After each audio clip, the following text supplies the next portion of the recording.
Homoni ya LH tumesema ni homoni ambayo huwa inasaidia kwa masuala ya ovulation.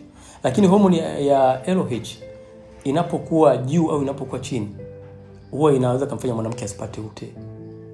Okay. Sawa. Lakini inaweza kumfanya mwanamke akawa na mood swing, kuwa na hasira. Inaweza kumfanya mwanamke akawa ananenepa sana, akawa na tumbo kubwa. Kuna wanawake ambao pia unakuta kwenye maeneo yake ya mkono ananenepa sana. Anakuwa na nyama nyingi, ana nyama mingi sana. Sasa huyu inawezekana pia akawa na changamoto ya homoni ya LH. Endapo kama ile mikono mikubwa kwa kina mama, I think inakuja na age, kwamba ni mwili wa kimama anaupata. Yes. Sasa umri wa pale ndio huwa tunasema anaupata umri wa kimama.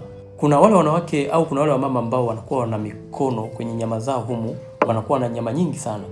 Sasa wale kina mama mara nyingi sana huwa wanakuwa na changamoto ya mabadiliko ya homoni ya LH, kuto kubalance kwa homoni ya LH.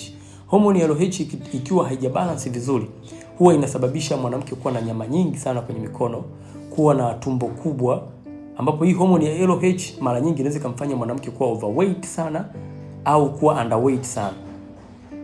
Kwa maana kuna mama zetu wengine ambao wanahangaika na madiet, maskini ya Mungu, kumbe hata sio misosi. Yes, sasa sometimes ndio maana kwa tunasema mwanamke ambaye anahitaji kupunguza uzito, akiona amepunguza uzito wake haupungui, rudi kafanye check up ya hormone.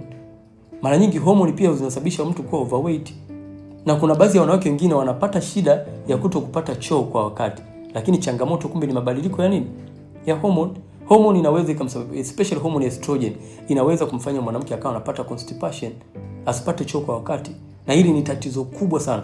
Kuna wanawake wengine wanakuta wametumia dawa za kuhakikisha wanapata choo, wanakula mananasi, mapapai, kula kila aina ya matunda kuweza kupata choo, lakini wamekuwa hawapati choo. Hawapati choo kwa sababu ya mabadiliko ya homoni ya estrogen.